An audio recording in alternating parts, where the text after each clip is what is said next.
Tout ce que je sais, c'est que je suis prisonnier d'une réalité qui s'effondre et que personne ne me croit.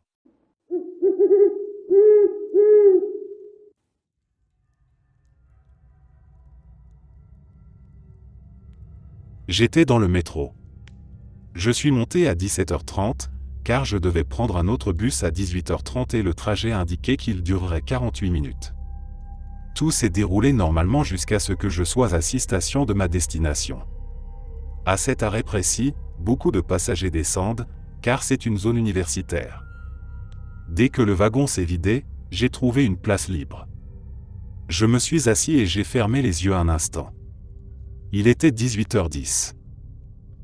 Quand je les ai rouverts 8 minutes plus tard, j'ai eu un choc.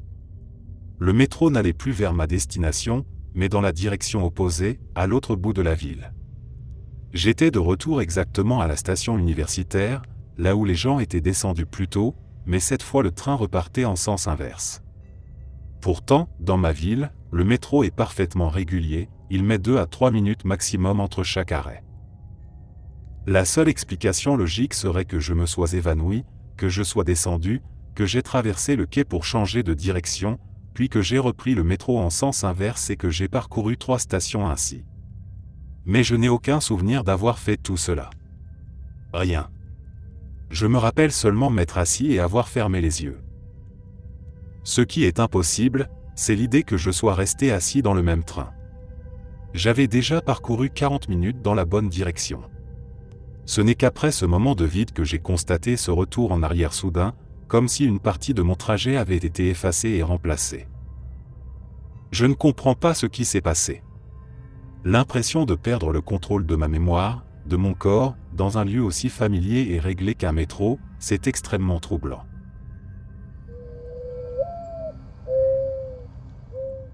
J'ai déjà vécu plusieurs bugs auparavant, mais celui-ci est le plus récent. La nuit dernière, j'attendais que mon petit ami rentre à la maison. Sa mère était aussi sortie faire des courses. Il m'avait dit d'aller nous prendre du chipotle puisqu'il rentrait de son travail hors de l'état. Je me prépare donc à sortir mais je vérifie 2 fois que j'ai bien la clé de l'appartement avant de partir, puisque j'étais seul à la maison. Plus tôt dans la journée j'étais allé au McDonald's et je savais que j'avais eu la clé dans la main et que je l'avais posée quelque part. Je vérifie tous les endroits habituels, mais rien. Je retourne la chambre et d'autres pièces, toujours rien. À ce stade, je suis frustré mais je me souviens que j'avais une ancienne clé coincée depuis des mois dans mon siège de voiture parce qu'elle était difficile à retirer. Heureusement, j'avais récemment acheté un coupe-cuticule et je m'en suis servi, avec une pince à épiler, pour la récupérer. Je reviens à la maison et je commence à ranger la chambre avant son arrivée, toujours aucune trace de la clé. Il rentre et je l'accueille. J'étais sur le point de sortir fumer mais j'ai décidé de lui demander s'il voulait que je lui ramène quelque chose du magasin. Je suis allé à un QT juste en bas de la rue et je suis revenu alors qu'il parlait à sa mère dans sa chambre. En ouvrant la porte, je vois la clé posée sur la table de nuit, bien en évidence. Je me dis, ah, il l'a sûrement trouvée et posée là. Quand je lui ai demandé, il m'a dit qu'il ne l'avait pas mise là. Confuse, j'ai pensé que c'était peut-être sa mère. Mais elle a aussi nié avoir quoi que ce soit à voir avec cette clé. Ma conclusion, après avoir été absolument certaine qu'elle n'était pas là avant, c'est que ça devait être un bug. Mes yeux sont passés directement sur cet endroit plusieurs fois, et c'est une... Je gère plusieurs boutiques en ligne consacrées aux vêtements. Les 3 plateformes qui comptent vraiment sont eBay, Depop et Vinted. Je ne donne jamais le nom de mes boutiques, je ne fais pas de pub. Chaque soir, après ma journée, je me reconnecte pour travailler et tout gérer. C'est devenu une sorte de rituel. J'ouvre mes interfaces, je prépare mes photos, je vérifie mes stocks. En parallèle, je cherche toujours une interview intéressante à écouter pour accompagner ce moment. Quand on vend le même article sur plusieurs plateformes, il faut rester vigilant. Si une chemise part sur un site, je dois immédiatement la retirer des autres. C'est un travail simple dans le principe, mais répétitif. Je fais mes envois d'offres, j'accepte une proposition pour un manteau Carhartt pour enfants, je parcours mes ventes sur les 3 sites et je retire de la vente ce qui est déjà parti ailleurs. Petit à petit, je trouve mon rythme. L'interview tourne en arrière-plan, ma concentration se met en place, j'emballe les articles pour les expédier le lendemain et je construis un plan pour tout finaliser. Tout cela donne l'impression de durer 3/4 d'heure. Pas une éternité, mais pas un moment fugace non plus. Et pourtant, quand je vérifie, l'interview n'a tourné que 3 minutes. C'est impossible. Je suis certain d'avoir travaillé bien plus longtemps, d'avoir écouté bien plus de contenu. L'interview entière fait 90 minutes, il n'y a pas de boucle sur mon téléviseur, j'étais assis juste en face en gérant mon travail. Puis un autre détail étrange surgit. L'offre que j'avais acceptée est encore active, comme si je n'avais jamais cliqué. Je me rappelle pourtant avoir écrit un message de remerciement au nom d'utilisateur de l'acheteur. Dans le même temps, toutes les offres que j'ai envoyées sont, elles, bien passées. L'une d'elles a même abouti à une vente durant cette période où tout semblait se dilater.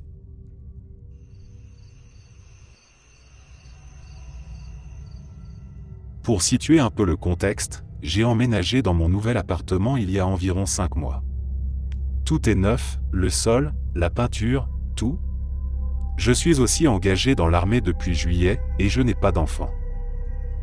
Récemment, je me posais beaucoup de questions sur moi-même, je ne savais plus si je voulais vraiment partir dans l'armée ou si je devais garder mon emploi normal. Comme d'habitude, j'ai fait ce que je sais faire de mieux, aller à la salle de sport et soulever des poids. Quand je vais au gymnase, je fais toujours des pompes, mais cette fois j'ai oublié. Je me suis donc dit que je les ferais en rentrant chez moi avant de prendre ma douche. C'est ce que j'ai fait, des pompes, juste devant la porte de ma salle de bain. Et c'est en les faisant que j'ai remarqué quelque chose sur le sol. Une figurine. C'était une figurine de soldat tenant un fusil. Pour moi le message était clair, je dois aller dans l'armée. Mais comment ce petit jouet est-il apparu sur mon sol, dans mon appartement, alors que j'ai passé la serpillière plusieurs fois et que le sol est tout neuf? Et il n'était pas là la veille. Il est apparu juste au moment où je faisais ces pompes. Pour moi, c'est un bug dans la matrice. Je ne sais pas d'où il vient, je ne sais pas comment, et je n'ai jamais possédé ce genre de petit soldat en plastique. Depuis ce jour, je l'ai posé au-dessus du miroir de ma salle de bain, comme un rappel.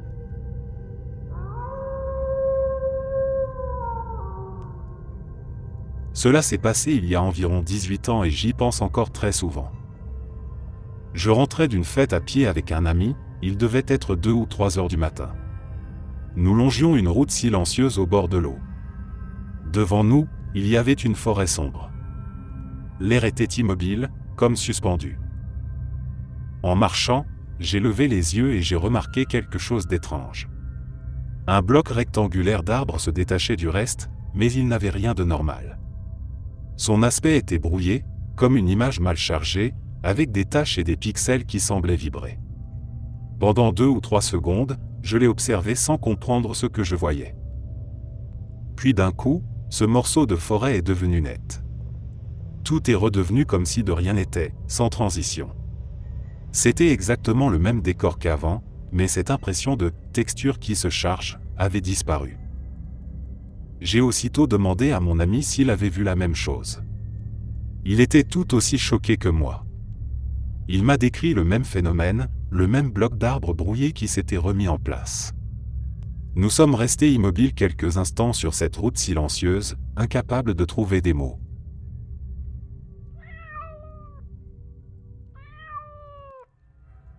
J'y repense souvent et j'aime me dire que c'est parce qu'il faisait sombre ce soir-là et que j'étais tellement en colère que j'ai dû me tromper. En 2023, j'ai emménagé avec mon petit ami. Nous vivions dans le sous-sol d'un couple âgé très gentil.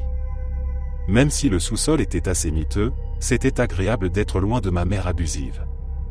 Mon petit ami et moi nous discutions beaucoup, on avait emménagé très vite, mais aujourd'hui ça va mieux entre nous. Un soir, après une dispute, je suis sorti.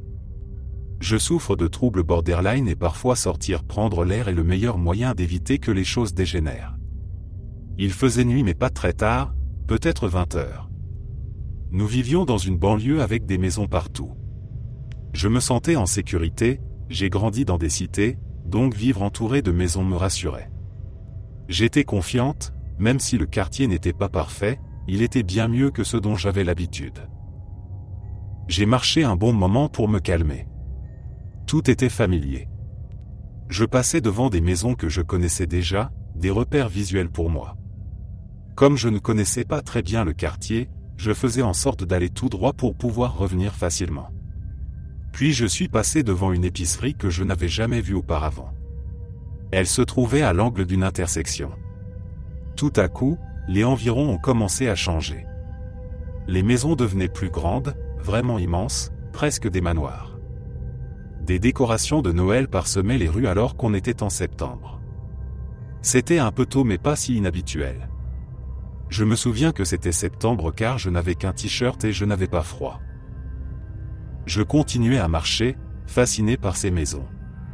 Je me souviens qu'un homme a couru à côté de moi en faisant son jogging. Je regardais à l'intérieur des maisons et je voyais des scènes banales, comme une femme pliant son linge. Rien de vraiment étrange. Puis je suis arrivé près d'un lac. Des maisons magnifiques bordaient l'eau.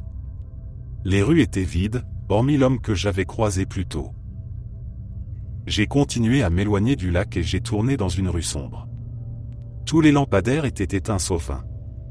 Là, j'ai commencé à me sentir mal à l'aise. Les lampadaires éteints m'effrayaient un peu, alors j'ai accéléré le pas. En me retournant, un peu paranoïaque, j'ai remarqué un jeune garçon derrière moi, un préado peut-être. Il avait l'air de faire sa vie, comme si personne ne me remarquait. Il se tenait là sans rien faire. Et là vient la partie la plus étrange, je ne me souviens plus comment je suis rentré. Le dernier souvenir que j'ai, ce sont ces lampadaires. Tout ce que je sais, c'est que j'ai dû continuer à marcher. Le souvenir suivant, c'est moi de retour dans mon quartier, devant une maison que je connaissais, où une famille mettait de la musique et dansait dans le jardin. J'ai souri et je suis rentré dans notre sous-sol. J'en ai parlé à mon petit ami quelques jours plus tard. Il n'avait aucune idée de ce dont je parlais. Il a grandi dans ce quartier, il y vit depuis son arrivée aux États-Unis. Je lui ai demandé de chercher l'épicerie en voiture un jour. Impossible de la retrouver. Je lui ai aussi parlé des grandes maisons et du lac. Il m'a affirmé qu'il n'y avait rien de tel ici, aucun plan d'eau à proximité. Ce n'est pas une histoire terrifiante, mais c'est quelque chose qui me trouble encore aujourd'hui. On plaisante en disant que j'étais tellement en colère que j'ai dû marcher très loin avant de revenir. Mais en réalité, je n'étais parti qu'environ 30 minutes. J'ai même ouvert Google Maps pour chercher le lac le plus proche. Rien. Cette situation m'a plus dérouté qu'effrayé.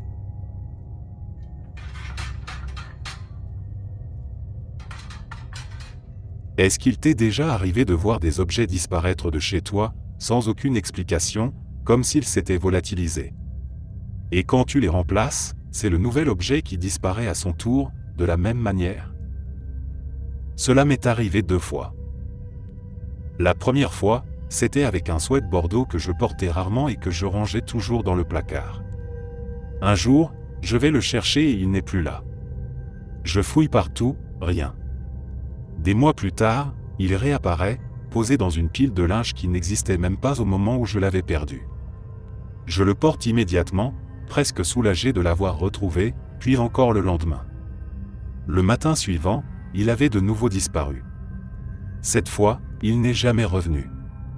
Ça fait 2 ans maintenant et je ne l'ai plus revu. Pourtant j'ai une photo de moi en train de le porter, preuve que je n'ai pas rêvé. La seconde fois, c'était un anneau en diamant. Je l'avais glissé dans ma poche et je savais qu'il était là. En rentrant, je l'ai cherché, il avait disparu. Rien, ni sur le trajet ni à la maison. Agacé, j'ai décidé de le remplacer par un autre acheté dans la même bijouterie. Pendant 1 mois je l'ai gardé avec moi, cette fois en évitant soigneusement de le mettre dans une poche pour ne pas revivre la même chose. Pourtant, il a fini par disparaître lui aussi.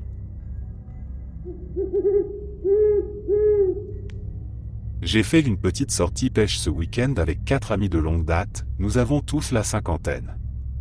Nous avons logé dans la maison de mon patron, un endroit où j'ai déjà séjourné plusieurs fois, et nous n'étions que nous 5.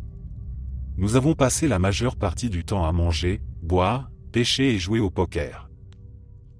Dès la première soirée, j'ai commencé à avoir la sensation que quelqu'un manquait. Je n'arrivais pas à mettre le doigt dessus.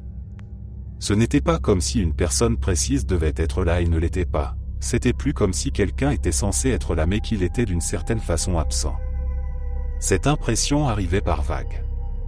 Je m'asseyais, je regardais autour de moi, je comptais, toujours 5. À la deuxième nuit, cette impression qu'il manquait quelqu'un est devenue écrasante. J'ai fini par en parler au groupe. Un de mes amis est devenu livide et a dit « Je n'arrive pas à croire que tu dises ça. » J'ai ressenti la même chose tout le week-end. Un autre a avoué qu'il avait compté les têtes plusieurs fois parce qu'il avait l'impression que quelqu'un n'était pas là à certains moments. Les 2 autres ne ressentaient rien au début, mais en discutant, l'un d'eux a commencé à remarquer cette étrange sensation d'ami manquant. Le 5e a dit qu'il n'avait jamais ressenti ça. Aucun de nous n'est particulièrement religieux ou porté sur le paranormal, mais nous avons imaginé qu'il pouvait s'agir de l'esprit d'un ami décédé il y a quelques années, même si cela semblait improbable car il n'a jamais aimé la pêche. Nous avons aussi envisagé que cela puisse être l'un de nos pères, car tous les nôtres sont décédés. En réalité, on cherchait surtout une explication rationnelle. Je ne crois pas à une vie après la mort, alors j'ai évoqué la théorie de la simulation et suggéré, à moitié en plaisantant, que le système avait temporairement retiré l'un de nos amis proches pour une raison quelconque. Mes amis ont trouvé cette idée pire que les fantômes.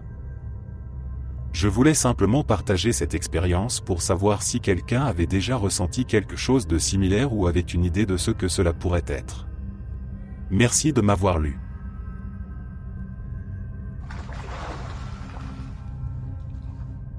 Je suis tombé sur ce subreddit par hasard il y a quelques jours. Au début je lisais les histoires sans trop y croire, juste pour passer le temps, jusqu'à ce que ça me rappelle un truc bizarre qui m'était arrivé il y a quelques années. Ce n'est rien d'aussi fou que certains témoignages ici, mais ça m'a vraiment marqué, moi et mon ami. À l'époque, moi et mon ami B étions en terminale. Ce jour-là, notre prof n'était pas venu en cours, alors on traînait dehors près des tables en béton de la cour. J'étais fatigué et j'ai décidé de faire une sieste là, en m'allongeant sur mes bras. Sauf que j'avais oublié mes lunettes dans la poche de ma chemise. Quand je me suis réveillé, elles étaient complètement abîmées. Les verres semblaient avoir été traînés sur du béton, ce qui en soi avait du sens vu la position dans laquelle j'étais. J'ai paniqué en voyant ça. C'était des lunettes chères, et je savais que ma mère allait m'achever si je revenais avec. Mon ami les a vues aussi et se moquait gentiment de moi, en me rappelant que j'allais avoir des ennuis. Je n'ai rien dit à ma mère et j'ai continué à vivre ma vie avec une vision pourrie et des lunettes rayées. Et puis, un jour, je ne sais pas combien de temps après, je jouais avec mes lunettes et j'ai remarqué qu'il n'y avait plus aucune rayure. Elles étaient comme neuves. J'ai immédiatement fait un appel vidéo à mon ami pour lui montrer. Elle se souvenait très bien qu'elles étaient bousillées avant et elle était aussi choquée que moi en voyant qu'elles étaient redevenues impeccables.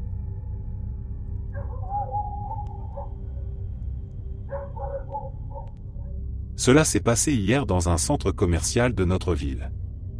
Ma mère et moi avons vécu la scène ensemble et avons plaisanté en disant que soit ils avaient glissé dans une autre dimension, soit c'était nous. Ma mère et moi étions sur le point de monter sur l'escalator mais nous avons remarqué qu'un homme et sa femme allaient nous couper devant. J'ai ralenti pour les laisser passer, mais ils ont eux aussi ralenti et nous ont laissé monter les premiers. C'est pour cela que je les ai bien remarqués. Ma mère était une marche en dessous de moi sur la droite et moi je me tenais sur la gauche, ce qui faisait qu'à nous deux nous bloquions le passage.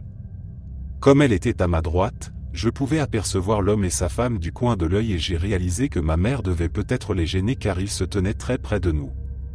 Vous connaissez cette sensation quand quelqu'un se tient vraiment trop près ? Je l'ai ressenti tout le long, jusqu'à ce qu'ils disparaissent.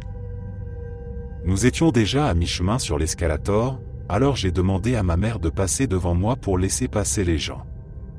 Dès qu'elle l'a fait, nous avons senti qu'il n'y avait plus personne derrière nous. Instinctivement, nous avons toutes les deux regardé en arrière et nous avons réalisé que nous étions seuls sur l'escalator. Nous avons regardé autour de nous mais impossible de voir l'homme et sa femme. Nous avons d'abord pensé qu'ils étaient peut-être descendus, mais nous étions déjà à mi-parcours et nous les aurions entendus marcher ou courir. De plus, C'était un long trajet, nous les aurions vus partir. Pourtant, rien. Même si je ne les voyais pas parfaitement, je savais que quelqu'un se trouvait derrière ma mère, car je distinguais leur ombre du coin de l'œil. Ma mère, elle aussi, a dit qu'elle sentait très clairement une présence derrière elle tout le temps, jusqu'au moment où elle est passée devant moi. Le plus étrange, c'est que c'est un centre commercial très fréquenté et qu'à 14 heures, nous étions seuls sur cet escalator, ce qui est déjà inhabituel. Dès que nous sommes descendus, ma mère et moi n'avons cessé de nous demander, est-ce qu'on a imaginé ces deux personnes? Était-ce un bug dans la matrice? Ou bien est-ce eux ou nous qui avons glissé dans une dimension parallèle? L'explication la plus logique serait qu'ils ne sont jamais montés sur l'escalator.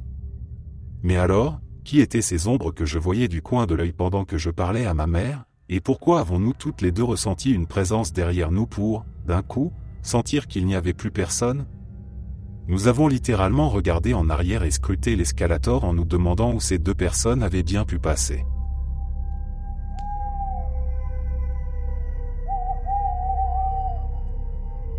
C'est arrivé il y a seulement quelques jours et je n'arrive pas à m'en débarrasser tellement c'était étrange.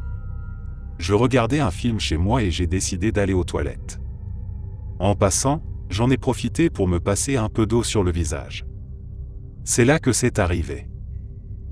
En relevant la tête, j'ai croisé mon regard dans le miroir et, pendant quelques secondes, j'ai eu l'impression de me voir en dehors de mon propre corps. Tout s'est déroulé très vite, 10 ou 15 secondes à peine. Mon visage dans le miroir s'est mis à zoomer, comme si j'étais un spectateur extérieur qui observait cette personne à travers la glace. Et le plus fou, c'est que je ne me reconnaissais pas.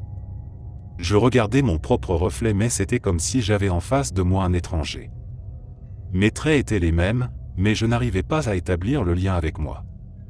J'étais figé, pris dans ce moment de déconnexion totale. Puis tout s'est interrompu d'un coup. Comme si je sortais d'une transe. Je me suis retrouvé dans ma salle de bain, le visage mouillé, le cœur qui battait un peu trop vite.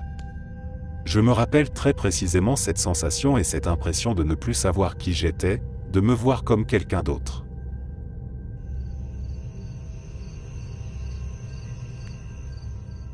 Hier, il est arrivé quelque chose de vraiment étrange à ma mère et à ma sœur, et honnêtement je ne sais pas si c'était juste une coïncidence ou une sorte de bug dans la matrice. J'étais au travail entre 13h et 14h quand ma mère m'a envoyé un message pour me dire qu'elle allait déjeuner avec ma sœur. On a discuté un peu jusqu'à ce qu'elle arrête de répondre. Plus tard dans l'après-midi, quand je suis rentré, elle m'a raconté la chose la plus bizarre. Elle m'a dit qu'elle était dans sa chambre. Pour donner le contexte, notre appartement est disposé comme ceci. Quand on entre il y a le salon et la salle à manger, puis un couloir avec la cuisine, ma chambre, la chambre vide de ma sœur et enfin la chambre de ma mère tout au fond. Depuis sa chambre, on ne voit que le couloir. Pendant qu'elle était dans sa chambre, elle a entendu très clairement ma sœur rentrer, la porte d'entrée s'ouvrir, les clés teintées, le bruit de son sac et de sa veste posée sur la chaise. Même les chats, qui dormaient sur le lit de ma mère, se sont réveillés et ont couru pour l'accueillir comme ils le font tous les jours. Mais personne n'a jamais traversé le couloir. Ma mère s'est levée pour aller la saluer mais il n'y avait personne. Plus tard, ma sœur nous a expliqué qu'autour de midi elle avait envoyé un message à ma mère pour lui proposer de déjeuner ensemble. Elle avait laissé son téléphone sur le lit pendant qu'elle allait se doucher et se préparer, mais quand elle est revenue son téléphone avait disparu. Elle a retourné tout l'appartement pour le chercher, a déplacé le lit, enlevé les draps, vérifié chaque recoin. Elle a même utilisé localiser mon iPhone, mais ça indiquait seulement qu'il se trouvait dans son appartement. Elle était tellement frustrée qu'elle a fini par appeler son copain sur Discord depuis son ordinateur pour lui demander s'il ne l'avait pas pris par erreur, mais ce n'était pas le cas. Après environ 1 heure de recherche et de larmes, elle a vérifié sa chambre une dernière fois et là, il était posé au milieu du lit, bien en évidence comme s'il n'avait jamais disparu. Ça m'a tellement perturbé que j'ai plaisanté en disant, peut-être que la version de ma sœur d'un univers parallèle n'a pas perdu son téléphone, a réussi à partir à l'heure et est réellement rentrée déjeuner. Qu'en pensez-vous? C'est arrivé il y a à peine quelques minutes et j'en tremble encore tellement c'était étrange. En rentrant chez moi, après être descendu du bus, j'ai appelé ma mère pour la prévenir que j'étais sur le point d'arriver. Au bout du fil, j'entendais mes petits frères et mon père qui regardaient un match de football dans le salon, et ma mère qui préparait le dîner. Autour de moi, tout paraissait normal, des gens au bar, des passants sur le trottoir, la routine habituelle. 5 minutes plus tard, j'arrivais enfin à la maison. Comme d'habitude, j'ai lancé un grand bonjour en entrant, mais cette fois personne n'a répondu. Pensant qu'on ne m'avait pas entendu, je suis allé voir dans les pièces. Le téléviseur était allumé sur le match de football, mais le salon était vide. La cuisine aussi, pourtant la lumière y était allumée et les ustensiles posés sur le plan de travail comme si on avait interrompu une préparation. La salle de bain brillait elle aussi de sa lumière mais était déserte. J'ai fait le tour de toutes les pièces, chaque chambre, chaque recoin. Personne. Tout le monde semblait avoir disparu, sauf mes animaux de compagnie, imperturbables. Les chats étaient tranquilles, allongés comme si de rien n'était. Puis je suis allé sur le balcon et là le malaise a grandi. La rue était complètement déserte. Plus une voiture, plus un passant. Seuls les grillons et quelques bruits d'animaux résonnaient dans l'air. Le bar d'en face était encore ouvert mais ses terrasses, remplies quelques minutes plus tôt, étaient désormais vides. Tout paraissait figé, comme si un décor familier avait été vidé de ses habitants. Je suis retourné dans ma chambre, encore mon sac sur le dos, un sentiment d'inquiétude me gagnant peu à peu. C'est alors que ma mère est apparue dans l'encadrement de la porte, l'air surpris de me voir déjà là. Elle semblait elle aussi troublée, jetant des regards autour d'elle comme si quelque chose n'allait pas. Dans le salon, mon père et mes frères étaient de nouveau là, absorbés par le match comme s'ils n'avaient jamais quitté leur place. Dehors, les voitures passaient à nouveau, des voix se faisaient entendre sur la terrasse du bar. Tout était revenu à la normale, comme si rien ne s'était produit. Je n'avais pourtant entendu aucun bruit de porte avant que ma mère n'entre dans ma chambre, et cette pièce est juste à côté de l'entrée. Si quelqu'un était parti puis revenu, je l'aurais su.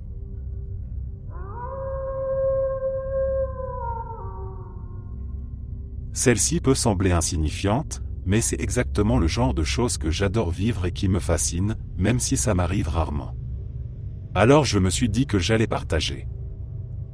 J'avais acheté quelques articles dans un dollar général de ma ville et, en recevant ma monnaie à la caisse, j'ai remarqué une pièce étrange. Je suis passionné par les pièces rares et il s'est avéré que c'était une pièce de 1902 avec la tête d'Indien. Pas hyper rare en soi, mais je n'en avais jamais eu, donc j'étais super content et je l'ai mis de côté pour le garder en sécurité. Quand je suis rentré à la maison après le magasin, j'ai fait quelque chose avec cette pièce. Je dis quelque chose parce que, franchement, je ne me souvenais plus où je l'avais mis. Ça va prendre tout son sens dans une minute. Je me préparais à aller dormir et la pièce est passée à l'arrière-plan de mes pensées. Le lendemain matin, je me lève, je nourris mes chats, puis je pars chez un ami pendant quelques heures. Quand je suis rentré, j'ai commencé ma routine habituelle de ménage du week-end. J'ai lancé une machine, j'ai passé l'aspirateur dans ma chambre et j'ai refait mon lit. Ce détail du lit est important, car c'est là que ça devient étrange. Après avoir fini de passer l'aspirateur, je me suis mis à épousseter mes surfaces et c'est là que je me suis soudain souvenu de ma pièce. J'avais voulu le mettre sur ma table d'exposition, celle où je garde mes objets choisis, dents de requin, pierres précieuses, plumes, pièces rares, mais impossible de me rappeler où je l'avais posé. J'ai commencé à m'inquiéter en me disant que je l'avais peut-être laissé dans mes vêtements et qu'il s'était perdu dans la machine, ou pire, que je l'avais aspiré par accident. J'ai fouillé tous mes tiroirs, les endroits habituels où je range mes objets rares. J'ai commencé à retracer mes pas depuis le retour du magasin et je me suis dit que je l'avais peut-être fait tomber chez mon ami. J'étais sur le point de l'appeler quand j'ai remarqué quelque chose sur mon lit fraîchement refait. La pièce était posée en plein milieu, par-dessus les couvertures. Ça n'avait aucun sens. J'avais pourtant bien nettoyé ma chambre et, en faisant mon lit, je retire toujours toutes les couvertures et draps, je les secoue bien et je les remets dans l'ordre. Le plus surprenant, c'est que cette pièce semblait suspendue dans une sorte d'état quantique, la pièce de Schrödinger, où il n'existait pas jusqu'à ce que je me mette à le chercher et qu'il se matérialise alors, pile au milieu de mon lit, à l'endroit le plus évident. J'ai littéralement éclaté de rire et je me suis promis de graver toute cette scène dans ma mémoire. C'était subtil mais, pour moi, c'était un moment important qui m'a redonné envie de chercher à comprendre l'univers. Je voulais juste partager cette petite expérience et savoir si d'autres ont déjà vécu quelque chose de semblable.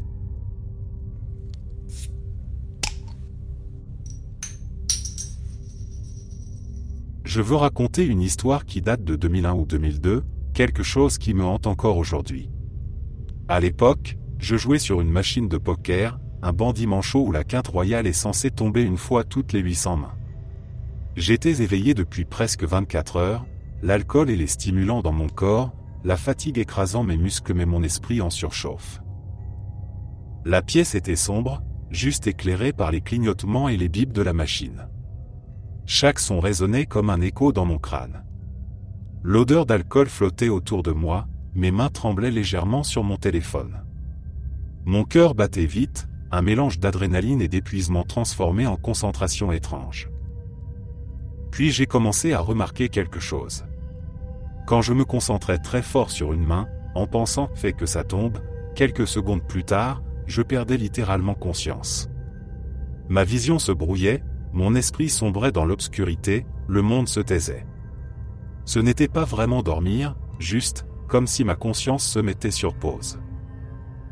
Et quand je revenais à moi, la main sur laquelle je m'étais concentré apparaissait à l'écran.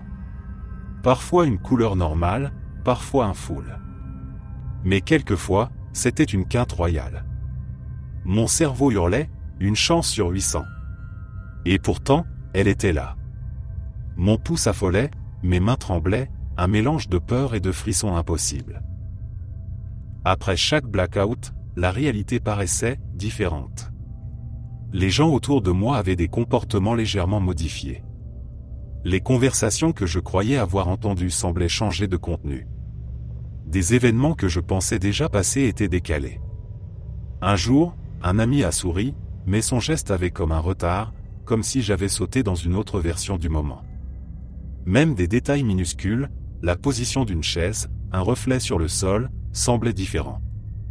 C'était comme si le monde s'était subtilement corrigé pendant mon absence et que je revenais dans une branche où je n'étais pas censé être. J'ai essayé de me raisonner, c'est l'alcool, les stimulants, le manque de sommeil. Mais ça se répétait trop souvent. J'ai commencé à prendre des notes, chaque blackout, chaque gain improbable, chaque minuscule changement. Je voulais prouver que mon cerveau me jouait des tours. Mais chaque note rendait tout plus étrange, plus vivant. Parfois je restais assis, les mains sur la machine, le cœur battant à toute vitesse, avec la peur de perdre ma concentration. Je sentais cette zone grise, cet espace entre deux états où survenait le blackout. Et quand je revenais, la réalité était différente, les gains impossibles, mais je me sentais déplacé, comme un intrus.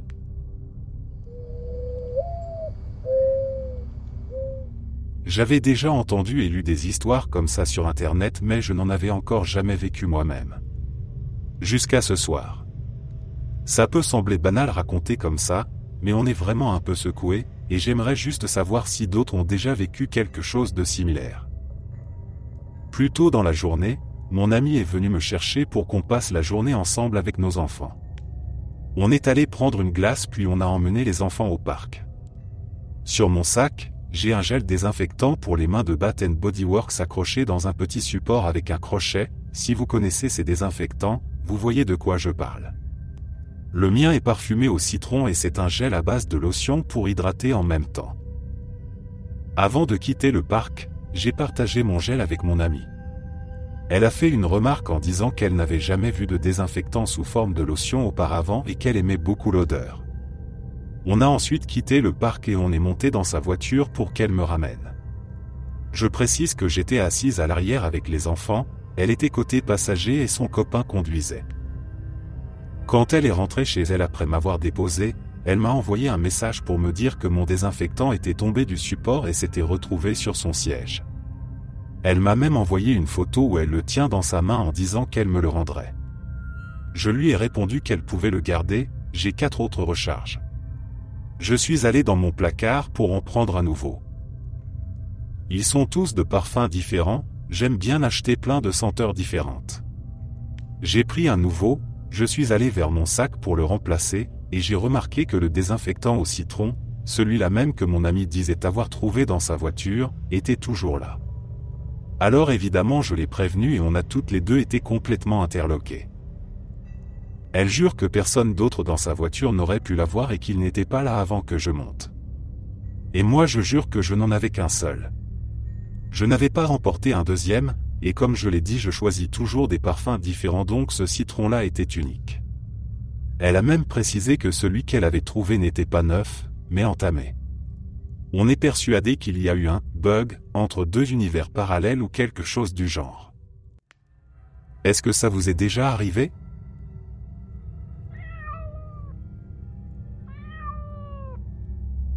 J'ai toujours adoré explorer, depuis tout petit. Pendant le lycée, l'une de mes nombreuses escapades m'amenait jusqu'à un vieux silo perdu au milieu de la campagne. Je faisais du vélo jusqu'au bout d'une route sans issue, j'attachais mon vélo à un arbre et je partais seul pour une longue marche à travers les bois. Cette marche finissait par déboucher sur d'immenses champs cultivés. 3 champs plus loin, au milieu des cultures et d'un minuscule bosquet, se dressait ce silo ancien, isolé de tout. À perte de vue, pas une maison, pas un signe de civilisation. J'adorais fouiller cet endroit.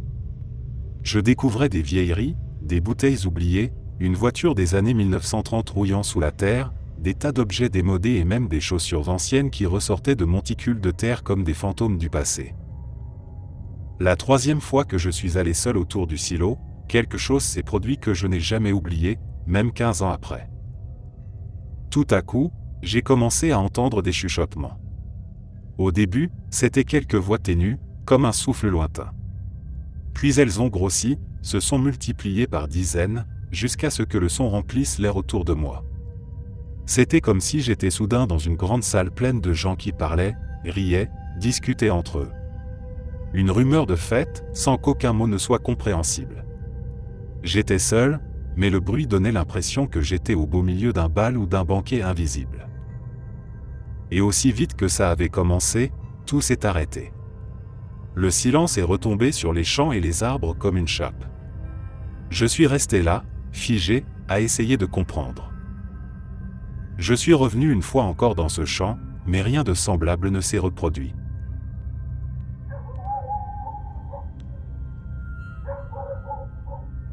Il y a quelques mois, j'étais chez mon petit ami.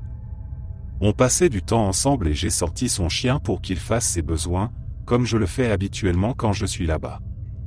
Pour donner un peu de contexte, dans son jardin il y a une barrière d'arbres qui sépare son terrain de celui des voisins. Je regardais le chien se promener et, près de la ligne d'arbres, j'ai vu une femme. Elle se tenait du côté de mon petit ami, juste devant les arbres, la tête baissée comme si elle regardait quelque chose au sol. J'ai tourné la tête vers la porte pour prévenir mon petit ami, qui sortait juste après moi, mais quand j'ai regardé de nouveau, elle avait disparu. Mon petit ami m'a dit que parfois un voisin venait dans leur jardin, peut-être pour récupérer quelque chose qui avait traversé les arbres ou autre. Ça n'arrive pas souvent mais ça arrive. J'ai trouvé ça étrange, mais je n'y ai plus pensé depuis. Avançons jusqu'à hier. J'étais de nouveau chez mon petit ami et nous sommes sortis pour nous balader dans le jardin. En marchant, il s'est arrêté pour regarder quelque chose sur son téléphone et moi j'ai continué, me dirigeant vers le même endroit où j'avais vu la femme. Je regardais le sol en marchant puis j'ai tourné la tête vers la maison, et j'ai vu quelqu'un à la porte du sous-sol à l'arrière. Pendant une seconde, j'ai cru que c'était l'un de ses parents, mais j'ai réalisé que c'était moi. Je me voyais moi-même en train de me regarder, puis en train de me tourner vers la porte. Je me voyais répéter exactement ce que j'avais fait le jour où j'avais vu la femme. Ça m'a tellement bouleversé que j'en ai eu mal à la tête et j'ai dû faire une sieste pour me calmer. Un autre détail, la première fois, quand j'ai vu la femme, je ne pouvais pas distinguer son visage car elle avait de longs cheveux bruns qui le cachaient pendant qu'elle regardait vers le sol. Personne d'autre dans la maison n'a les cheveux longs, sauf moi. Et j'avais justement détaché mes cheveux quand nous étions sortis. J'ai l'impression de devenir folle. Je précise que j'ai parfois des hallucinations auditives, mais jamais d'hallucinations visuelles, et je prends des médicaments pour ça. Il se peut honnêtement que ce soit une hallucination visuelle, mais revivre exactement la même scène 2 fois est une coïncidence presque miraculeuse. Je ne sais pas ce qui s'est passé, mais je me suis vu. Est-ce que ça est déjà arrivé à quelqu'un d'autre? J'ai juste besoin de savoir que je ne deviens pas folle.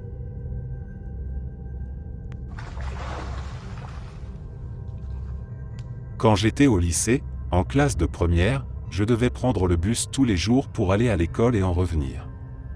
Je portais toujours mon sac à dos noir, pratique et assez grand pour contenir tous mes cahiers. Ce jour-là, j'étais assis dans le bus sur le chemin du retour. Un homme est monté à un arrêt et est venu s'asseoir à côté de moi. Il avait l'air parfaitement normal, téléphone à la main. Puis je l'ai vu glisser un gros morceau de pierre noire brillante dans mon sac. Il m'a regardé en souriant, comme si de rien n'était. J'ai aussitôt ouvert mon sac pour vérifier. Rien. Je l'ai fouillé complètement, carnet par carnet, poche par poche. Tout était à sa place, rien ne manquait et aucune pierre noire. Pas de traces de vol, pas d'objet étranger. Pourtant, j'avais vu distinctement cette pierre et le geste précis de l'homme. Quand j'ai refermé mon sac et levé les yeux, l'homme était de nouveau immobile, le regard rivé sur son téléphone, comme si rien ne s'était passé. Il ne bougeait pas un signe qu'il avait tenté quoi que ce soit. Je suis resté assis là, le cœur battant un peu plus vite, à me demander ce qui venait de se produire. J'étais sûr de ce que j'avais vu, sûr du geste et de l'objet, et pourtant mon sac était vide de toute pierre. C'était comme si ce morceau de roche n'avait jamais existé ou s'était volatilisé en entrant dans mon sac.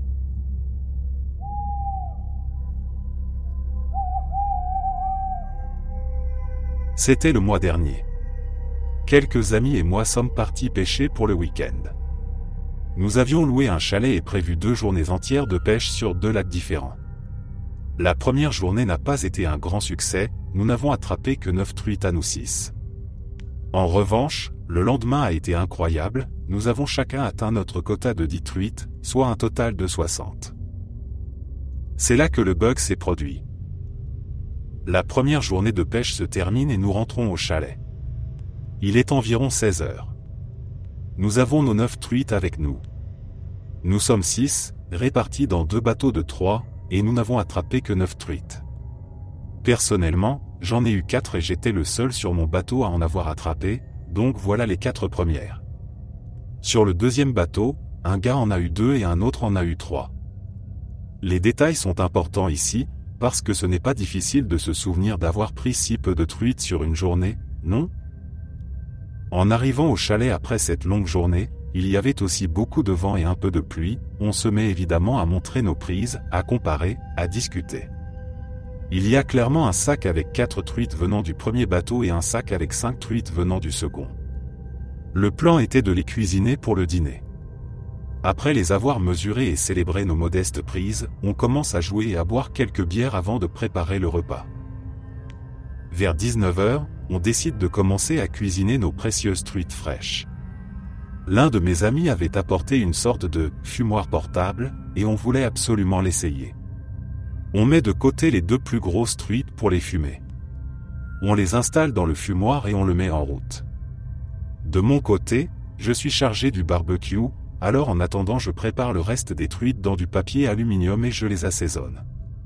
C'est là que je n'ai pas fait attention sur le moment, mais je n'ai préparé que 5 truites pour le barbecue, alors qu'il aurait dû en rester 7 après avoir mis les 2 plus grosses dans le fumoir, non?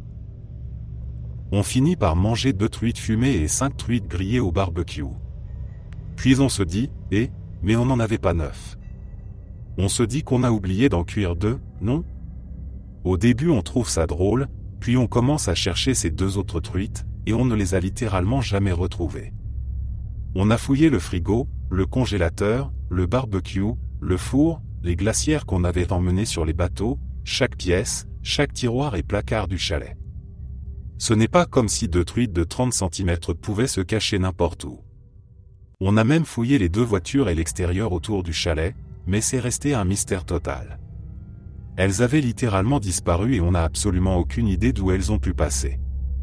Encore aujourd'hui, je rappelle que c'était évident pour nous 6 que nous avions attrapé un total de 9 truites, pas seulement en les pêchant individuellement mais aussi en les ramenant du lac, en les mesurant toutes. Les 6 d'entre nous les ont vues, les 9, toutes ensemble au même endroit, dans le chalet, entre 16 et 17 heures. Oui, il y avait de la bière, mais pas avant d'être rentré du lac avec les truites en main. Et tout le monde ne buvait pas. C'est donc totalement inexpliqué. La meilleure explication qu'on ait trouvée, c'est que Jésus a pris ces 2 truites de notre ligne temporelle pour nourrir ses disciples il y a plus de 2000 ans.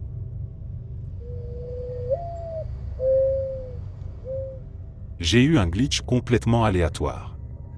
Je rentrais du travail à pied, dans South Philly. Là-bas, ce ne sont que des blocs de villes et des rangées de maisons racolées, tout est très régulier. Il faisait un grand soleil, un ciel d'un bleu limpide. Je marchais en regardant le sol, distrait, quand soudain tout a changé. En un instant, l'air est devenu froid et la rue entière s'est assombrie, comme si un énorme nuage venait de recouvrir le soleil. Le contraste était brutal. Instinctivement, j'ai levé la tête vers le ciel pour comprendre. Rien. Pas un nuage, pas un avion, rien qui puisse faire de l'ombre. C'était toujours le même ciel bleu éclatant. J'ai baissé les yeux vers la ruée, comme si de rien n'était, le soleil brillait de nouveau. Tout était redevenu normal, la lumière, la chaleur. Autour de moi, seulement des maisons de 2 étages et un parc en face. Rien d'assez haut pour masquer le soleil, aucun élément capable d'expliquer ce qui venait de se produire. Cela s'est passé il y a environ 15 ans, dans la maison de mon enfance. J'avais une vingtaine d'années et j'étais allé à une fête d'Halloween déguisée en mariée cadavérique. Pour compléter mon costume, j'avais acheté dans une boutique caritative une ombrelle décorative en dentelle blanche. Après de nombreux verres d'alcool pendant la soirée, l'ombrelle était passée de main en main. Elle avait été malmenée, laissée tomber, utilisée comme une arme de jeu. Quand je l'ai ramenée chez moi en fin de soirée, je me souviens de l'avoir regardée. Elle était en piteux état, toute sale et boueuse, la dentelle déchirée, les baleines tordues dans tous les sens. En rentrant, ma mère m'a vu, elle a remarqué l'ombrelle et s'est exclamée « Oh non !» Qu'est-ce qui lui est arrivé ? J'ai marmonné quelque chose sur mes amis qui l'avaient abîmée par accident et nous n'en avons pas reparlé. Le lendemain, après avoir lavé mon costume, j'ai essayé de réparer tant bien que mal les baleines de l'ombrelle, mais sans succès. Je l'ai ensuite montée au grenier pour la mettre dans la boîte des déguisements. Comme je n'arrivais jamais à jeter quoi que ce soit, je me disais qu'un futur costume pourrait bien un jour nécessiter une ombrelle sale, déchirée et cassée. Quelques mois plus tard, ma mère et moi étions au grenier pour chercher les décorations de Noël. C'est elle qui a aperçu l'ombrelle en premier. J'ai entendu sa voix, « Est-ce que c'est l'ombrelle que tu avais emmenée à cette fête ?» Je me suis retourné et elle la tenait entre ses mains. Elle était impeccable. La dentelle était d'un blanc pur, les baleines parfaitement droites, propres comme au premier jour. On s'est regardé, complètement incrédules. Cela n'avait aucun sens. Nous savions toutes les deux qu'elle avait été quasiment détruite à la fête, et pourtant, elle était là, comme neuve, comme si rien ne s'était jamais passé. Nous en parlons encore aujourd'hui, avec les autres phénomènes étranges qui se sont produits dans notre vieille maison.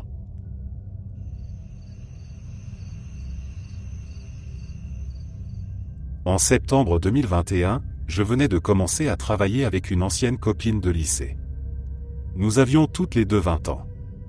Ce jour-là, elle venait tout juste de se faire les ongles, de longs acryliques. La manucure était originale et plutôt mignonne, une base blanche décorée d'un motif noir façon imprimé vache, peint à la main par la prothésiste. Comme j'étais en plein déménagement, j'avais envie de faire un peu de lèche-vitrine pour trouver de l'inspiration et elle a proposé de m'accompagner dans un magasin Ross. Nous étions en train de marcher tranquillement dans les rayons, discutant de tout et de rien, quand soudain mon pied a écrasé quelque chose qui a fait un bruit sec, comme un petit craquement. Intrigué, je me suis arrêté et j'ai baissé les yeux. Sur le sol, il y avait un faux ongle en plastique, de ceux qu'on peut coller soi-même. Il était posé à l'envers, face imprimée contre le sol, et je ne pouvais donc pas voir son motif. J'ai levé les yeux vers ma copine en souriant, parce que ce n'était pas la première fois que des coïncidences étranges liées à des ongles m'arrivaient. Je lui ai dit à moitié en riant, « Je te jure que si je retourne ce faux ongle et qu'il a le même motif que les tiens, je vais vraiment commencer à flipper. » Je l'ai retourné et, à notre stupéfaction, il portait exactement le même imprimé noir et blanc que celui qu'elle avait sur ses ongles acryliques. Ce n'était pas juste une ressemblance, c'était identique au moindre détail. Pourtant, elle portait toujours sa manucure impeccable et l'ongle trouvé au sol était clairement un modèle en plastique, prêt à accent grave collé, qui n'avait rien à voir avec des acryliques professionnels. On est resté là, figé quelques instants, totalement incrédule. Je n'arrêtais pas de regarder ses mains, puis l'ongle, puis de nouveau ses mains.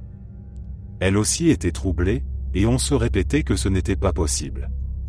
On n'avait rien consommé, aucune boisson ni rien d'autre, on faisait juste des courses comme n'importe qui.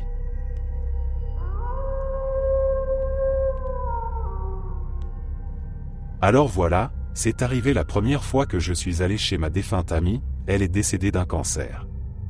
Elle vivait dans un immeuble, un complexe d'appartements avec des escaliers à chaque extrémité des étages qui reliaient les étages entre eux. J'espère que vous voyez le principe, c'est important pour la suite.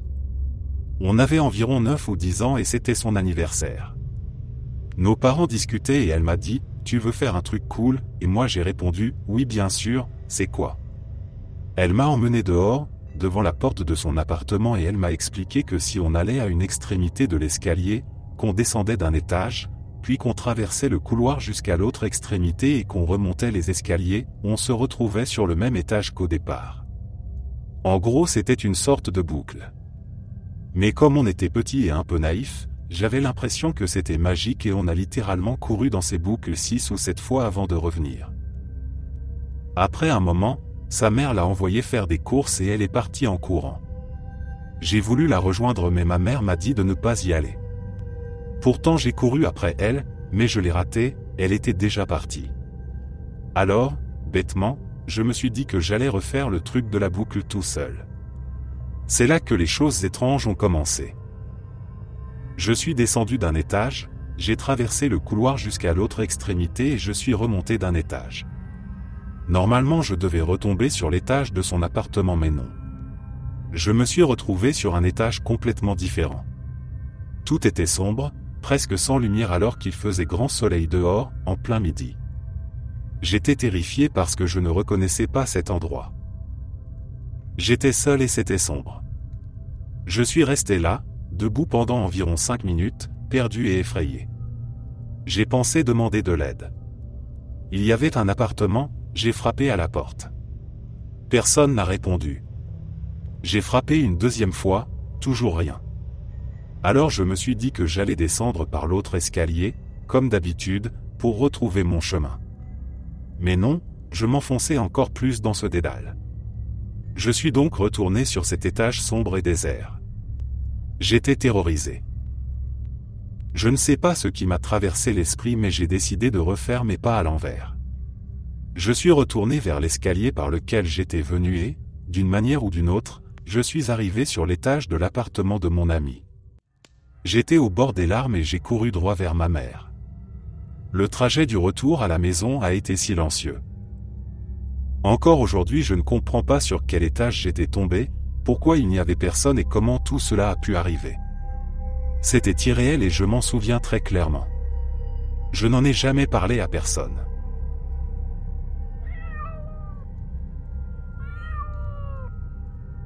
C'était un vendredi soir tout à fait banal. J'étais assise sur le canapé avec ma mère, on parlait de la famille, des souvenirs, de choses simples. L'ambiance était douce, presque routinière. Puis, en une fraction de seconde, tout a basculé. Le visage de ma mère s'est comme désintégré visuellement. Il est devenu pixelisé, exactement comme une image d'ordinateur qui buguait, avant de redevenir normal aussitôt. Je n'avais rien bu, je n'avais pris aucune drogue. Mon esprit était parfaitement clair et je vois très bien, presque 19/20 à chaque œil. Ce n'était donc pas une illusion liée à la fatigue ou à une substance. Cette vision m'a glacé sur place. Je n'ai rien dit sur le moment mais, depuis ce soir-là, je n'ai plus réussi à retourner la voir. Quelque chose en moi me disait qu'il n'y avait plus qu'un simple bug de ma vue. Le plus troublant, c'est que son comportement a changé dès le lendemain. Au téléphone ou par message, elle s'est mise à être étrange, distante, presque comme si elle était devenue quelqu'un d'autre. Pendant des semaines, je n'ai pas osé aborder ce que j'avais vu. Hier, j'ai fini par trouver le courage de l'appeler pour tout lui raconter. Je m'attendais à ce qu'elle me prenne pour une folle ou qu'elle me dise que j'avais rêvé. Mais sa réponse m'a laissé sans voix. Elle m'a dit calmement, « J'ai vu ton visage faire exactement la même chose. » À cet instant, tout s'est mélangé dans mon esprit. Ce n'était donc pas qu'une impression de ma part. Nous avions vécu le même phénomène en même temps.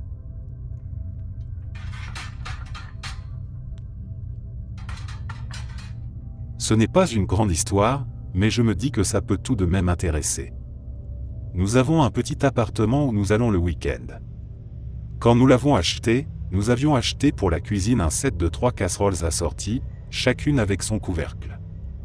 Les couvercles ont un design très particulier, impossible à confondre, un verre massif, complètement plat, et une poignée large en acier, presque sans courbe. Nous les utilisons depuis des années. Il y a 2 semaines, mon mari a remarqué quelque chose d'étrange, l'un des couvercles s'était dupliqué. Pour une détail, nous avons désormais 2 couvercles absolument identiques. Nous n'avons aucune explication.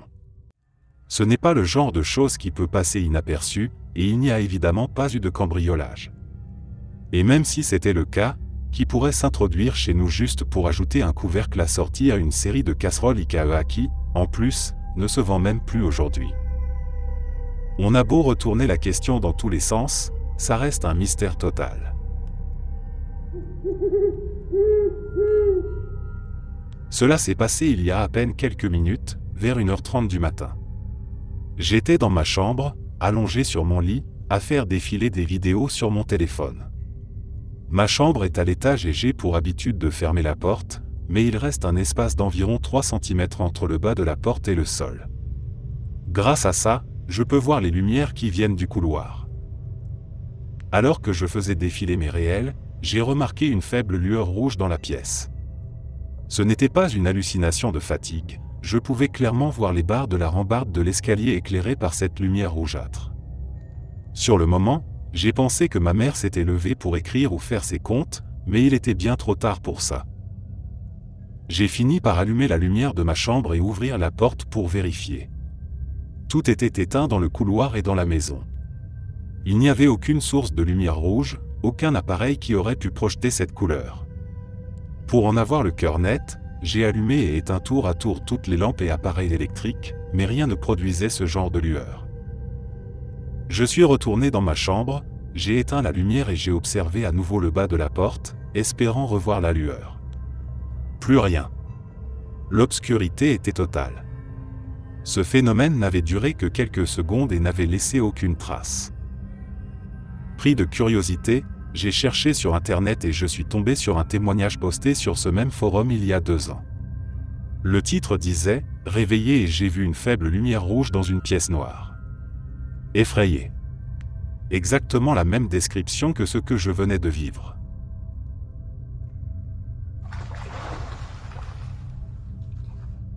En 2016, nous étions en road trip familial direction l'Alabama. Nous roulions sur une autoroute à 3 voies, notre voiture dans la voie de gauche.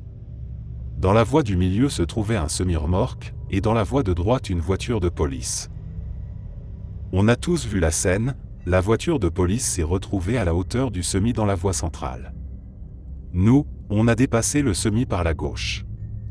En jetant un coup d'œil derrière nous, la voiture de police n'était plus là. Disparue. C'était impossible.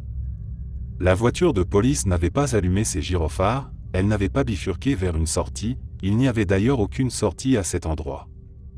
Pas de place pour se cacher sur le bas-côté, pas d'espace entre les glissières.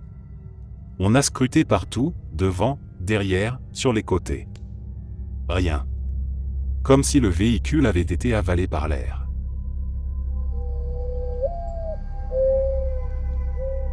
C'est arrivé hier et j'en suis encore bouleversé. Je suis écrivain, et parmi les livres qui ne me quittent jamais, il y a mon vieil exemplaire usé de Écriture, Mémoire d'un métier de Stephen King, que j'ai depuis la fac. Hier, en discutant par SMS avec un ami, je voulais lui citer une phrase de ce livre, mais je ne me souvenais plus exactement de la formulation. Je suis donc allé à ma bibliothèque, j'ai pris le livre et j'ai retrouvé le passage. Je l'ai laissé ouvert sur la table basse du salon et je suis allé me servir un verre dans la cuisine. Je me suis absenté 1 minute et demie, pas plus. Quand je suis revenu, le livre avait disparu. Plus rien sur la table. Pas au sol non plus. Nulle part.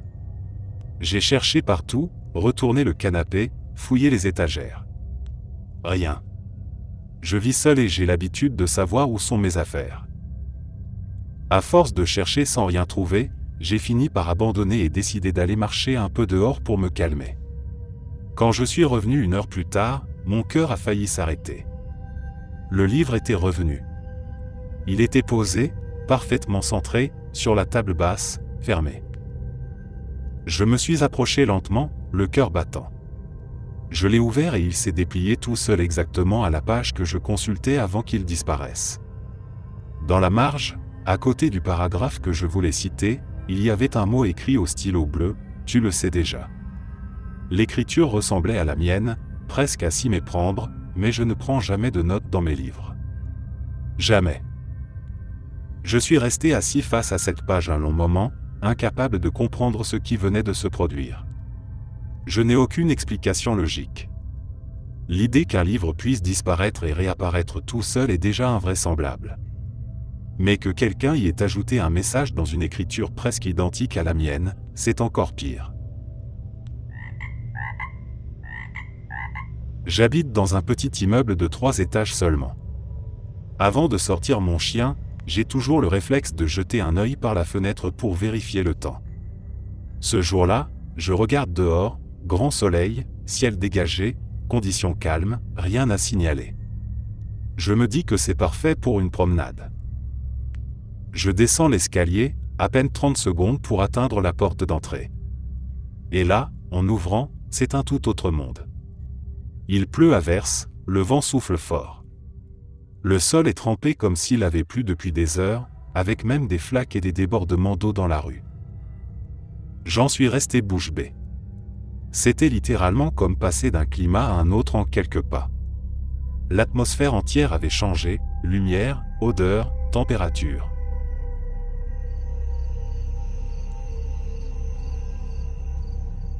Je travaille dans le service client, un domaine où le contact direct et la consultation sont essentiels. 2 situations récentes m'ont complètement troublé.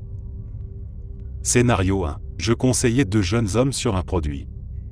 L'un d'eux parcourait la liste des prix et a soufflé à son ami, « Eh bien, ce n'est pas donné tout ça. » Je lui ai spontanément répondu, « Oui, mais tous les produits de cette qualité auront forcément un prix un peu plus élevé. » L'homme a levé les yeux vers moi, surpris, les yeux écarquillés, « Tu parles grec ?» Je l'ai regardé sans comprendre et j'ai dit, « Non, mais j'ai des amis proches qui sont grecs. » Lui et son ami se sont échangés un regard étrange, comme s'ils venaient d'être pris en flagrant délit. Moi, j'étais complètement déstabilisé, il m'assurait qu'il venait de s'exprimer en grec et, pourtant, j'avais répondu à sa remarque comme si je l'avais comprise parfaitement. Pendant quelques secondes, j'ai vraiment eu l'impression qu'il essayait de me piéger, ou que quelque chose m'échappait totalement. Scénario 2, 2 semaines plus tard, encore un moment tout aussi déroutant. Je servais une mère et sa fille d'origine chinoise. La mère ne parlait que le mandarin. La fille se débrouillait en anglais, mais de manière très approximative, juste assez pour échanger sur les bases. À un moment, la mère commente une couleur rouge en s'adressant à sa fille. Sans réfléchir, j'ai répondu du tac au tac, comme une évidence. Oui, c'est la meilleure option parmi toutes les autres. La fille m'a regardé avec un grand sourire et m'a lancé « Vous parlez mandarin ?» Encore une fois, j'ai dû nier. Je ne connais pas un mot de cette langue.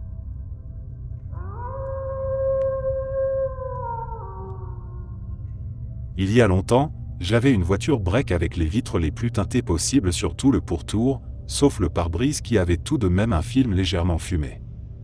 De l'extérieur, on ne voyait quasiment rien de l'intérieur. Avec ma copine de l'époque, on en profitait parfois pour avoir des moments intimes dans la voiture sans avoir besoin d'aller chez elle ou chez moi. Un jour, on est allé dans un parking souterrain, un de ces parkings un peu isolés. Je me souviens parfaitement d'avoir conduit, d'avoir garé la voiture et c'est tout. On s'est réveillés tous les deux en même temps, nus, confus, sans aucun souvenir de ce qui s'était passé entre-temps.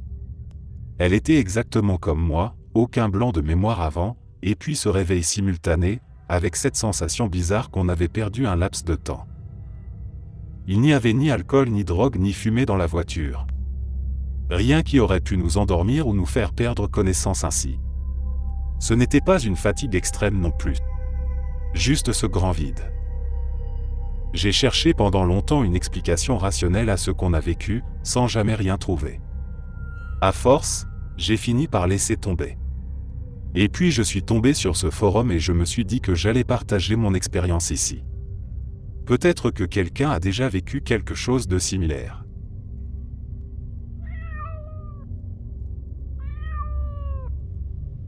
Je ne poste pas souvent ce genre de choses, mais il m'est arrivé récemment quelque chose que je n'arrive pas à oublier. Ça ressemblait à un bug dans la réalité ou à un message venu de quelque part. Cela fait un moment que je cherche un appartement. Et puis, il y a quelques jours, j'ai reçu sur mon téléphone un message étrange, dont je ne sais même pas d'où il venait ni comment il est arrivé. Il disait en substance, si la chouette argentée apparaît, c'est un signe. Cherche-la. Cette phrase m'a marqué immédiatement. La chouette argentée. C'était précis, presque trop. Je l'ai même pris en capture d'écran parce que ça me semblait tellement inhabituel.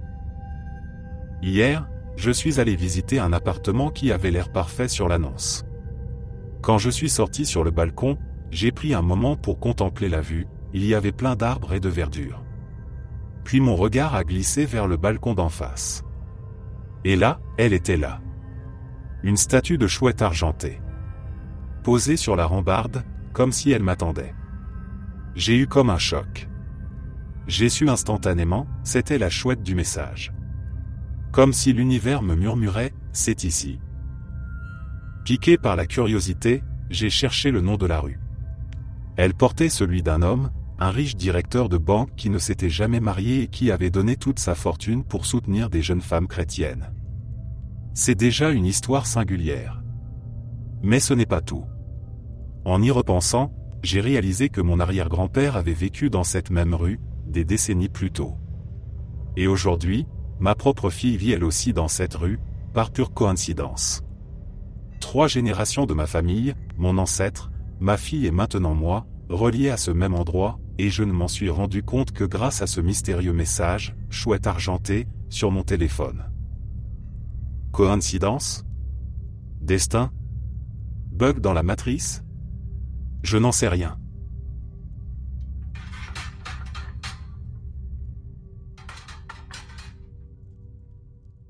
Il y a quelques années, mon père, ma sœur et moi étions partis en vacances à Dubaï.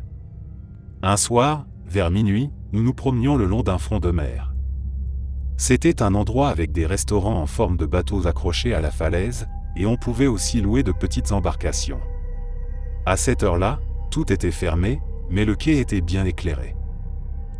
En passant devant l'un de ces restaurants bateaux, nous avons remarqué qu'il était complètement fermé. L'intérieur était plongé dans l'obscurité, désert et silencieux. Ma sœur et moi nous sommes approchés et assis un moment sur le banc à côté, tandis que notre père continuait à marcher plus loin. Puis nous l'avons rejoint et avons poursuivi la promenade, une dizaine de minutes à peine, sur ce même chemin linéaire.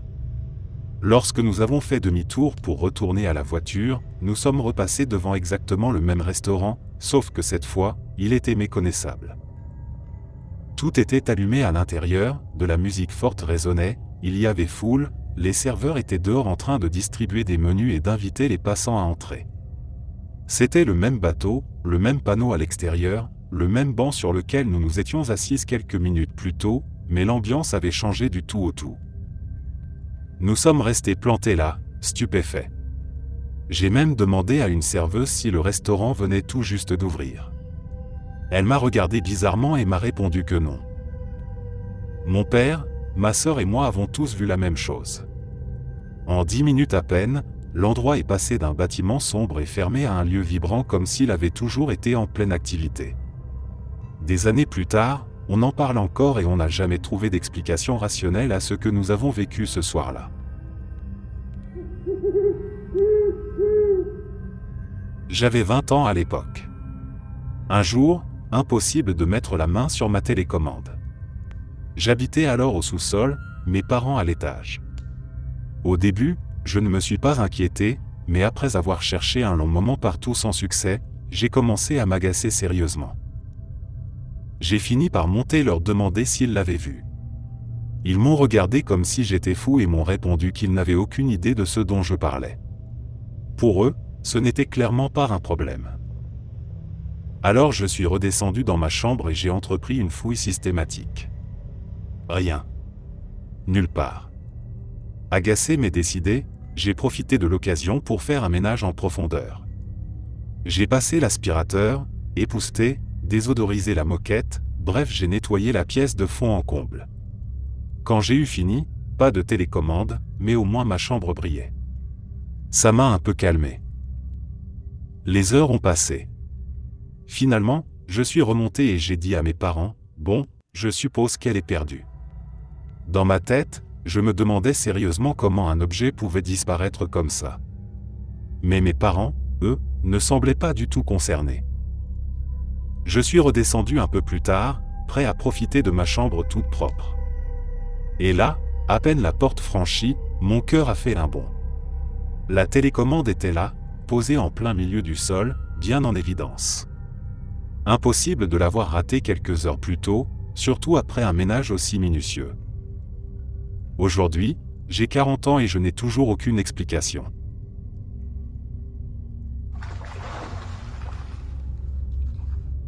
Je vais commencer par décrire le bracelet, puisque je ne peux pas poster de photos. C'est un bracelet manchette en argent, assez simple. À son centre, il porte 3 mots gravés, « Elle est libre ». Je l'avais reçu lors d'une conférence pour femmes, et à l'époque il n'y avait aucune autre inscription, ni à l'intérieur ni ailleurs sur le métal. Je pensais avoir perdu ce bracelet en février de cette année. Je l'avais eu à la conférence, fin janvier, et peu de temps après, il avait disparu. Récemment, je l'ai retrouvé, dans une voiture. Une voiture que je restaure en ce moment, mais que je n'utilise pas pour me déplacer. Elle ne m'avait pas accompagné à la conférence, donc en théorie, le bracelet n'aurait jamais pu se retrouver là. Le plus étrange, c'est que quand j'ai repris le bracelet, il n'était plus tout à fait le même. Sur un côté de l'intérieur du jonc, il y avait désormais mon surnom gravé.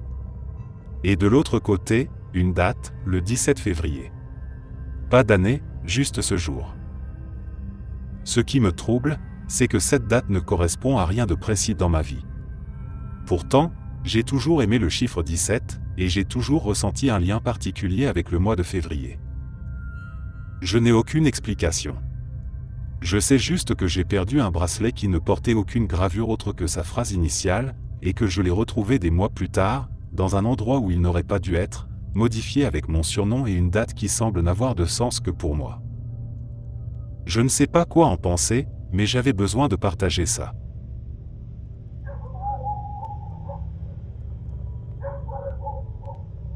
Il y a environ 6 semaines, je me suis fait percer le nez avec un pistolet. Oui, je sais, mauvaise idée, mais la cicatrisation se passe plutôt bien.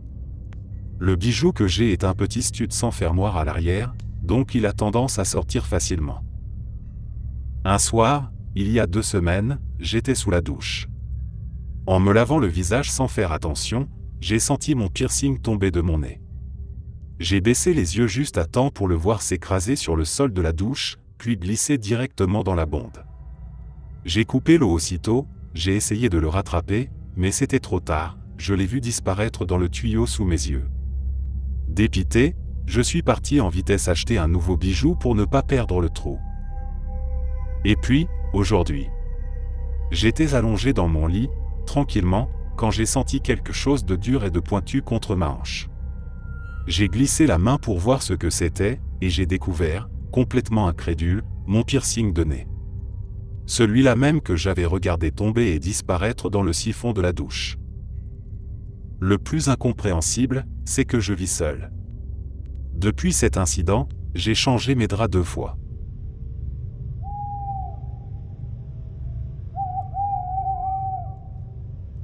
En octobre dernier, j'avais un rendez-vous professionnel au centre-ville et je devais absolument attraper le ferry de 15h à Schwartz Bay pour Tsawasen. Normalement, le trajet entre le centre-ville et le terminal prend entre 30 et 40 minutes selon la circulation. J'étais pressé, stressé à l'idée de manquer ma réservation et de me retrouver coincé dans le trafic de l'après-midi. Quand je conduis dans cet état, j'ai une habitude, je mets ma playlist de chants byzantins sur Spotify. Il y en a un que j'adore tout particulièrement, Anne Parten. La version que j'écoute dure un peu plus de 8 minutes. Je me souviens très bien d'avoir démarré, la musique en fond, les premières notes du chant qui résonnaient. Et puis, la seconde suivante, du moins c'est l'impression que j'ai, je suis déjà devant la barrière du ferry. L'employé me demande ma réservation. Le chant s'achève tout juste alors que je coupe le moteur. Aucun souvenir du trajet. Pas de feu, pas de virage, pas de circulation, pas même un flash de la route. C'est comme si j'avais cligné des yeux et que j'avais été téléporté là. Pourtant, c'est matériellement impossible de parcourir cette distance en moins de 10 minutes.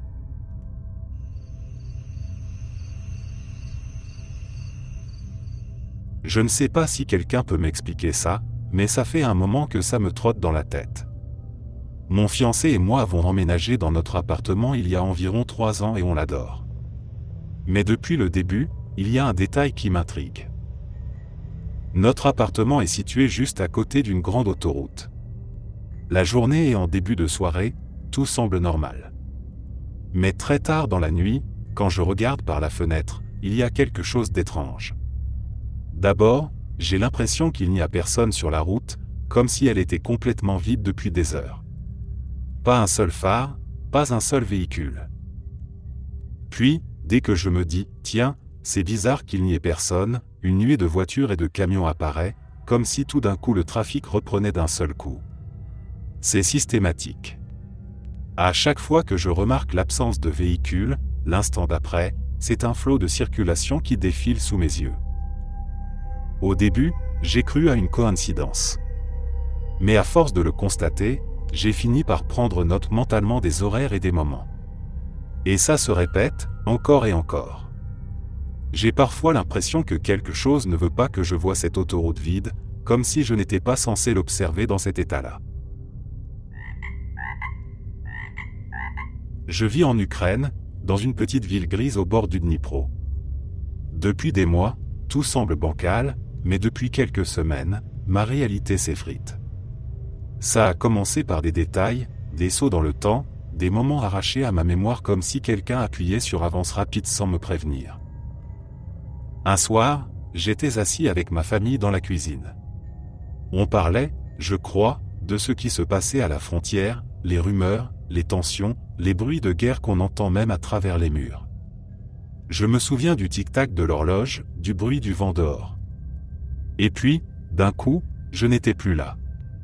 Plus la cuisine, plus les voix familières. J'étais assis sur mon canapé, seul, face à ma télévision éteinte. Le silence était si lourd qu'il me faisait mal aux oreilles. Je me suis levé, désorienté. Je suis allé voir l'horloge, il ne s'était écoulé que quelques minutes. Quelques minutes seulement. Comme si tout le reste n'avait jamais existé. Au début, je me suis dit que j'étais fatigué, stressé. La guerre en arrière-plan, les sirènes de temps en temps, l'incertitude. Mais ça a continué. Ça a empiré. Hier, j'ai rempli un verre d'eau. Je me souviens du poids de la carafe, de la fraîcheur du liquide. Je me suis assis pour boire. Et là, encore une coupure. Quand j'ai repris conscience, j'étais dans mon lit, habillé, dans l'obscurité. Le verre était toujours sur la table de la cuisine, exactement comme si je n'y avais jamais touché. La carafe, pleine. Tout en place. Les repas sont devenus absurdes. Je prépare un sandwich, je coupe le pain, je sors le fromage. J'ai la main qui tremble parfois. Puis, noir. Quand je reviens, la nourriture est intacte et moi je suis ailleurs, assis devant ma télévision ou à ma fenêtre, sans avoir fait un seul geste. Comme si quelqu'un avait appuyé sur pause pour moi, mais pas pour le monde. J'ai fini par aller voir un médecin. Je lui ai tout raconté, les sauts, les trous noirs, les objets qui restent immobiles alors que moi je disparais.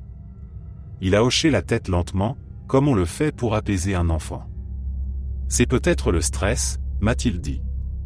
Vous savez, le contexte actuel, la guerre. L'esprit s'évade parfois pour se protéger. Mais non.